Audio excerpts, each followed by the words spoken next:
Hello everyone, welcome back to home tutor. आज की इस वीडियो में हम अध्ययन करने वाले हैं कक्षा 9 के संस्कृत विषय के पाठ 8 का। पाठ का नाम है जटायु शौर्यम, यानी कि जटायु का शौर्य। तो चलिए इस पाठ को पढ़ते हैं और इसके अर्थ को समझते हैं। प्रस्तुतो अयम पद्यांशः महर्षि वाल्मीकि विरचितस्य रामायणम् इत्यस्य ग्रंथस्य अरण्यकांडात् समुद्धितो अस्ति। यह प्रस्तुत पाठ्यांश महर्षि वाल्मीकि द्वारा रचित रामायण ग्रंथ के अरण्य कांड से लिया गया है। अत्र जटायु रावणयोः युद्धस्य वर्णनम अस्ति। यहाँ जटायु और रावण के बीच युद्ध का वर्णन है। पक्षीराज जटायुः पंचवटी कानने विलपन्त्याः सीतायाः करुड़ क्रंदनम श्रुत्वा तत्र गच्छति। पक्षीराज जटायु पंचवटी वन में विलाप करती हुई सीता के करुड़ क्रंदन को सुनकर वहां जाते हैं। सह सीता अपहरणे निरतम रावणम तस्मात् निंद्य कर्मणः निवृत्त्यर्थम प्रबोधयति। वह सीता अपहरण में लगे हुए रावण को उससे नीच काम रोकने के लिए आगाह किए। परश्च अपरिवर्तित मतिः रावणः तमेव अपसारयति। परंतु अपने विचार को, अपनी मति को बिना टाले वह रावण उसको ही अपने रास्ते से हटने के लिए कहा। ततः पक्षीराजः तुंडेन पादाभ्याश्च प्रहरति स्वनखैः रावणस्य गात्राणि विदारयति। एवं च बहुविधा क्रमणेन रावणः भग्नधन्वा हतसारिथः हतश्वः व्रडी विरथश्च संजातः। तब पक्षीराज ने चोंच से और पंजों से प्रहार करते हुए अपने नाखूनों से रावण के शरीर को फाड़ दिया। इस लड़ाई के क्रम के द्वारा रावण टूटे हुए धनुष वाला, मरे हुए घोड़ों वाला और मरे हुए सारथी वाला रथ विहीन और घायल हो जाता है। खगाधिपस्य पुनः पुनः अतिशय प्रहारैः व्रडी महाबली रावणः मूर्छितो भवति। पक्षीराज के बार बार अतिशय प्रहार से महाबली रावण मूर्छित हो जाता है। तो यहाँ पर इस पैराग्राफ में हमें जो ये पाठ है जटायु शौर्यम, इसके बारे में बताया गया है कि यह जो पाठ है यह वाल्मीकि द्वारा रचित रामायण ग्रंथ के अरण्य कांड से लिया गया है। और इस पाठ में जब सीता माता को रावण हरण करके ले जाता है तब जटायु और रावण के बीच में जो युद्ध होता है उसका वर्णन है कि किस तरह से जटायु ने वीरता से रावण का मुकाबला किया और उसके साथ में युद्ध किया। तो चलिए इस पाठ का हम विस्तार से अध्ययन करते हैं।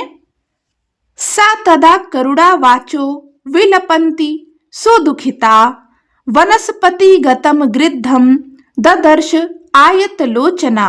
इस श्लोक का अन्वय होगा तदा सुदुखिता करुणाः वाचः विलपन्ति आयत लोचना सा वनस्पतिगतम गृद्धम ददर्श। तदा यानी कि तब, सुदुखिता यानी कि बहुत दुखी, करुणाः यानी कि करुणामयी, वाचः यानी कि बातें बोलकर, विलपन्ति यानी कि रोती हुई, आयत लोचना यानी कि बड़े नेत्रों वाली, सा यानी कि वह कौन? सीता माता। वनस्पतिगतम अर्थात पेड़ पर बैठे हुए, गृद्धम यानी कि गिद्ध अर्थात जटायु को, ददर्श यानी कि देखा। तब बहुत दुखी करुणामयी बातें बोलकर रोती हुई बड़ी नेत्रों वाली वह अर्थात सीता माता पेड़ पर बैठे हुए गिद्ध अर्थात जटायु को देखा। अगला है जटायो पश्य मामार्य ह्रियमाणाम नाथवत अनेन राक्षसेन्द्रेणा करुणम पाप कर्मणा। इस श्लोक का अन्वय होगा, हे आर्य जटायः, अनेन पाप कर्मणा राक्षसेन्द्रेण अनाथवत ह्रियमाणाम माम करुणम पश्य।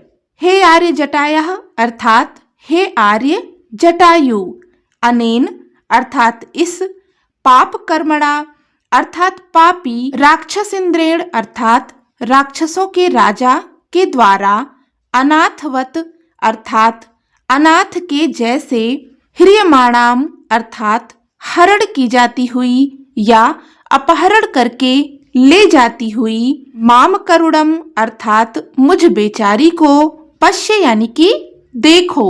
जब रावण सीता माता को हरण करके ले जाता है तो सीता माता वृक्ष पर बैठे हुए जटायु को देखती हैं और कहती हैं कि हे आर्य जटायु, इस पापी राक्षस राजा के द्वारा अनाथ के समान हरण की जाती हुई मुझ बेचारी को देखो। तम शब्दम अवसुप्तस्तु जटायुरथ शुश्रुवे निरीक्ष्य रावणम क्षिप्रम वैदेहीम च ददर्श सह। इसका अन्वय होगा, अथ सह अवसुप्तः जटायुः तु तम शब्दम शुश्रुवे रावणम निरीक्ष्य क्षिप्रम वैदेही ददर्श चा।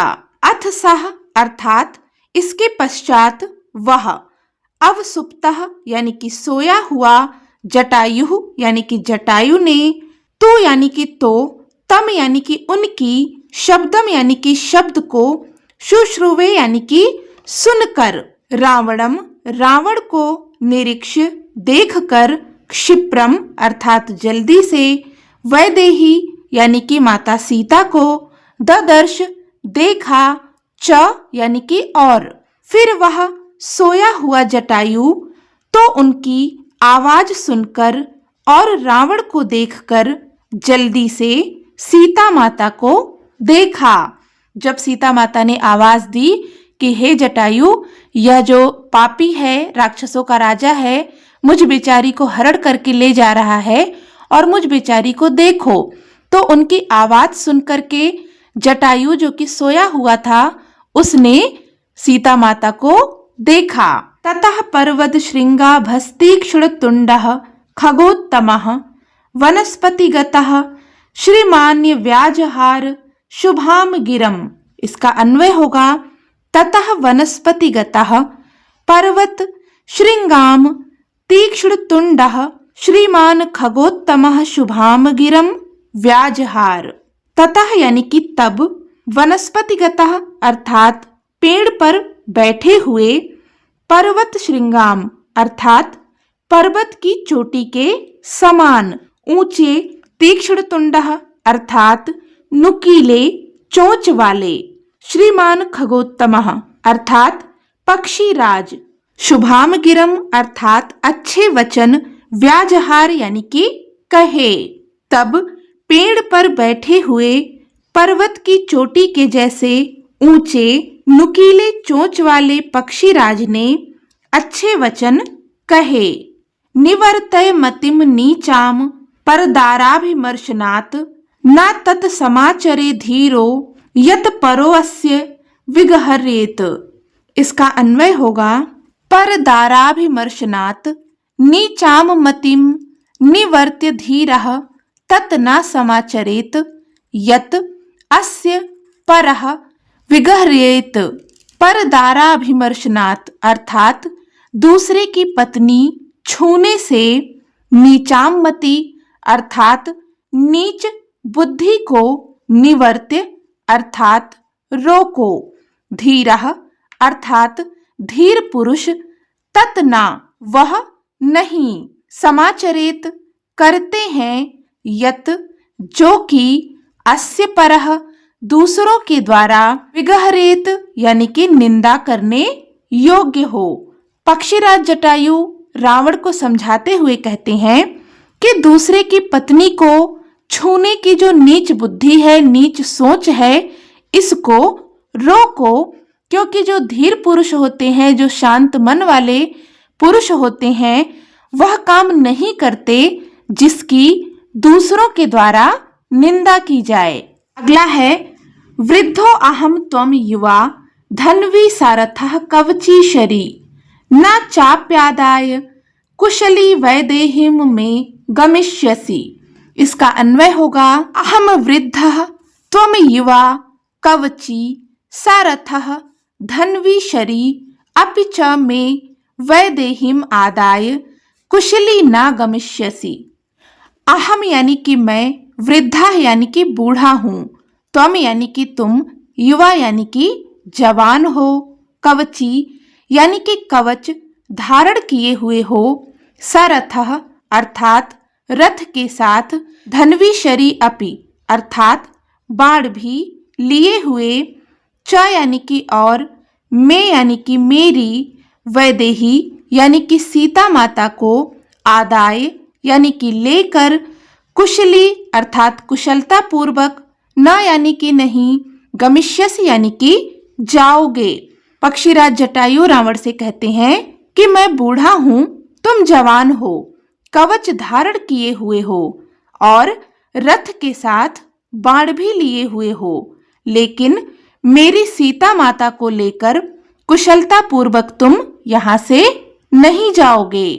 तस्य तीक्ष्ण नखाभ्याम तु चरणाभ्याम महाबलः चकार बहुधा गात्रे व्रणान पतग सत्तमः। इसका अन्वय होगा महाबलः पतग सत्तमः तु तीक्ष्ण नखाभ्याम चरणाभ्याम तस्य गात्रे बहुधा व्रणान चकार। महाबलः यानी कि महाबली, पतग सत्तम अर्थात पक्षीराज जटायु ने, तो यानी कि तो, तीक्ष्ण नखाभ्याम अर्थात तीव्र नाखूनों वाले, चरणाभ्याम अर्थात पंजों से, तस्य यानी कि उसके, गात्रे यानी कि देह पर, बहुधा यानी कि अनेक, व्रणान यानी कि घाव, चकार यानी कि कर दिए। महाबली पक्षीराज जटायु ने तो तीव्र नाखूनों वाले पंजों से उसके देह पर अनेक घाव कर दिए। तो जब पक्षीराज जटायु ने रावण को समझाया कि तुम इस तरह से सीता माता को यहाँ से नहीं ले जा सकते हो, और रावण नहीं मान रहा था, तो उन्होंने क्या किया, अपने तीव्र नाखून वाले पंजों से रावण के शरीर पर अनेक वार किए और अनेक घाव कर दिए। अगला है ततो अस्य सशरम चापम मुक्तामणि विभूषितम चरणाभ्याम महातेजा बभंजा पतगेश्वरः। इसका अन्वय होगा ततः महातेजाः अस्य मुक्तामणि विभूषितम सशरम चापम चरणाभ्याम बभंज। तथा यानी कि तब या इसके पश्चात, महातेजाः यानी कि महातेजस्वी जटायु ने, अस्य यानी कि इसके किसके, रावण के, मुक्तामणि अर्थात मोती मणियों से, विभूषितम यानी कि सुसज्जित, सशरम यानी कि बाण के साथ, चापम अर्थात बड़े चाप वाले, धनुष को, चरणाभ्याम यानी कि पंजों से, बभंज यानी कि तोड़ दिया। तब महातेजस्वी जटायु ने रावण के मोती मणियों से सुसज्जित बाण के साथ बड़े चाप वाले धनुष को भी पंजों से तोड़ दिया। सभग्न धनवा वीरथो हताश्वो हत सारथिः तलेनाभि जघानाशु जटायुम क्रोध मूर्छितः।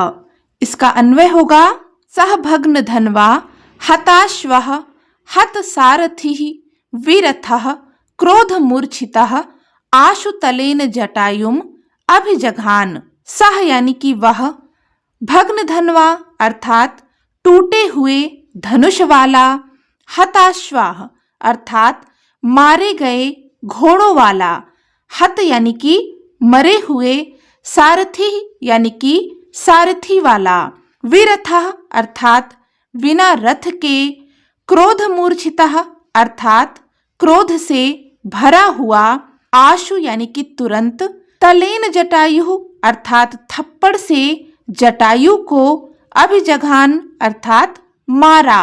जब जटायु ने अपने नाखूनों से, अपने पंजों से रावण पर कई वार किए, उसके शरीर पर कई सारे वार किए और उसका धनुष भी तोड़ डाला, तब वह टूटे हुए धनुष वाला, मारे गए घोड़ों वाला, मरे हुए सारथी वाला, बिना रथ के क्रोध से भरा हुआ तुरंत थप्पड़ से जटायु को मारा।